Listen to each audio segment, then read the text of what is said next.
Olá! No episódio 7, fizemos um recorte para discutir os impactos da Lei Geral de Proteção de Dados nas rotinas e procedimentos de RH. E hoje iniciaremos nossa jornada com uma abordagem mais pontual acerca de cada uma das etapas que permeiam a relação de trabalho. Nesse episódio, conversaremos sobre o processo de recrutamento e seleção. Afinal, via de regra, é essa a porta de entrada dos primeiros dados pessoais capturados pelo RH. Nessa fase, conhecida como pré-contratual, tem sido cada vez mais comum as organizações exigirem um grande número de dados pessoais dos candidatos. Já faz algum tempo que os processos de recrutamento e seleção estão sendo revisitados e redesenhados com o intuito de não apenas checar a aderência técnica do candidato à vaga, mas, sobretudo, as habilidades e competências comportamentais. E nesse processo, acaba-se por adentrar muitas vezes na coleta de dados sensíveis.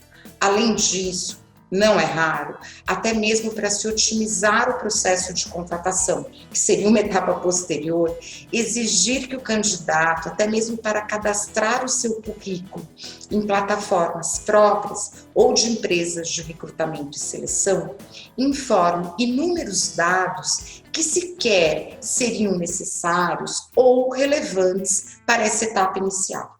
Em algumas plataformas, além dos dados básicos para inserção do currículo, o nome completo do candidato, o endereço e um telefone para contato, exige-se que o candidato informe o número do RG, do CPF, da CTPS, do PIS, do título de eleitor, reservista, CNH, que informe ainda a nacionalidade, a idade, o sexo, a raça, filiação, estado civil, muitas vezes que insiram uma foto, que também assinalem os dependentes, o nome e idade dos seus dependentes, se é ou não portador de deficiência, entre outras informações que, como dito, poderiam ser colhidas numa etapa posterior. É possível ainda que nas entrevistas e nas próprias dinâmicas de grupo sejam coletados dados pessoais dos candidatos, inclusive dados sensíveis, como orientação sexual, opção partidária, religiosa, hobbies, entre outros, que em conjunto ou isoladamente poderiam ser considerados dados de alto potencial discriminatório. O exercício proposto, então, é justamente para que o RH mapeie os dados pessoais do candidato que são imprescindíveis para o processo de recrutamento e seleção, sem exigir informações que, eventualmente, serão necessárias apenas em caso de aprovação e para uma etapa posterior, que seria a contratação. A ideia, então, é minimizar a coleta de dados na fase pré-contratual, pois, como nós vimos nos episódios anteriores, uma vez coletado o dado, a empresa terá a obrigação de bem guardá-los com segurança. E mais, não poderá, sob qualquer hipótese, fazer uso do dado para outra finalidade que não aquela devidamente informada quando da coleta. Assim, cabe ao RH definir com muito critério como será conduzido o seu processo de recrutamento e seleção. Se será internalizado ou se o processo será conduzido por uma empresa especializada. Qual será o canal de recebimento de currículo?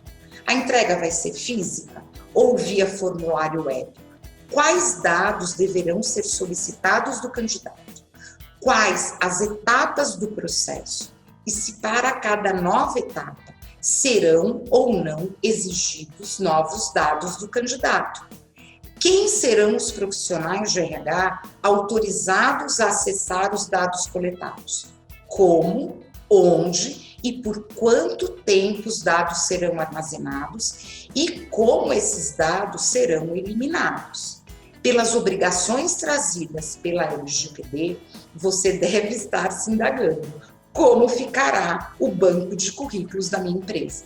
Pois é, da mesma forma que minimizar a coleta será uma importante medida acautelatória o ciclo de vida dos dados captados no processo de seleção também deveriam ser encurtados, evitando-se assim maiores responsabilidades quanto ao dever de guarda e de atualização, caso o candidato solicite alteração ou retificação de dados já fornecidos. Isso mesmo. Como a gente viu nos episódios anteriores, o titular do dado, o candidato, no caso, poderá solicitar para a empresa, a qualquer tempo, a atualização dos seus dados. Por isso, é de suma importância definir, no início da seleção, o prazo do processo seletivo, ou seja, o período em que os dados serão armazenados pela empresa e depois descartados.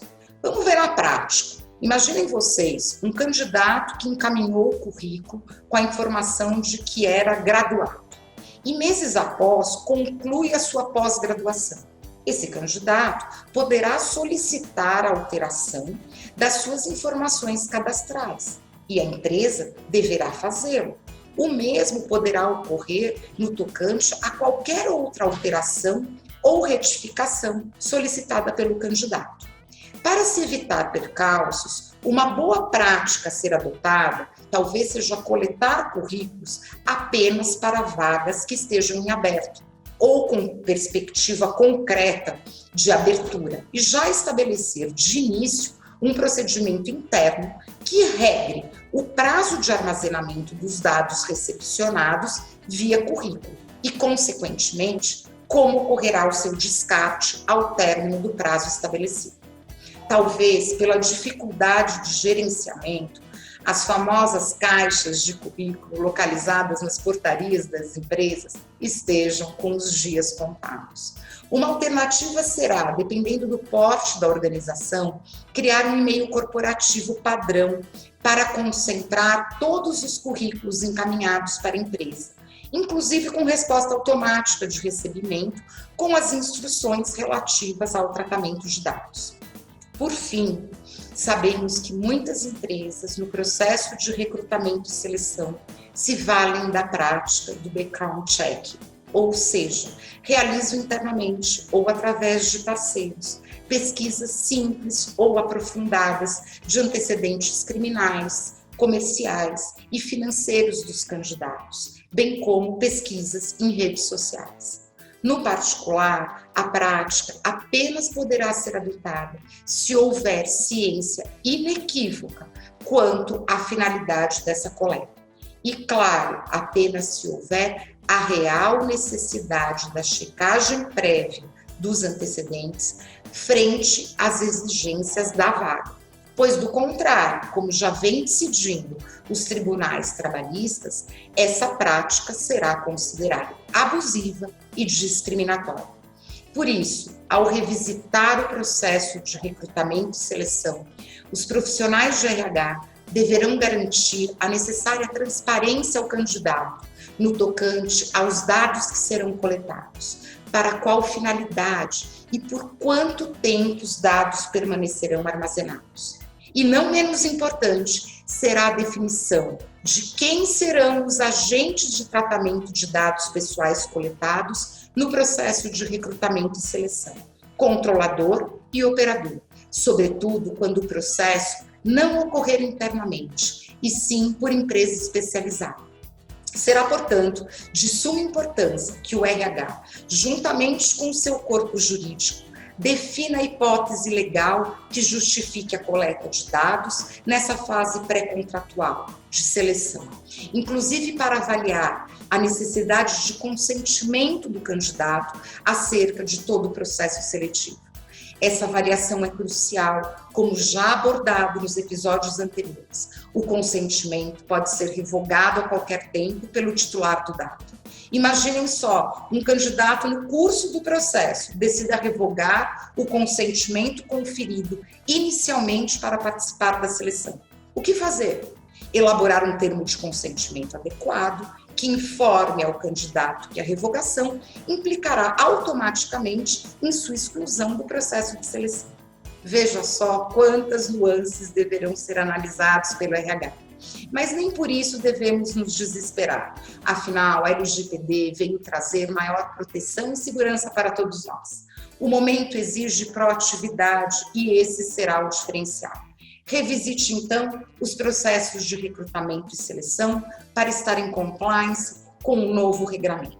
No próximo episódio, trataremos dos dados pessoais e dados pessoais sensíveis coletados para viabilizar o contrato de trabalho. Esperamos por você e até lá!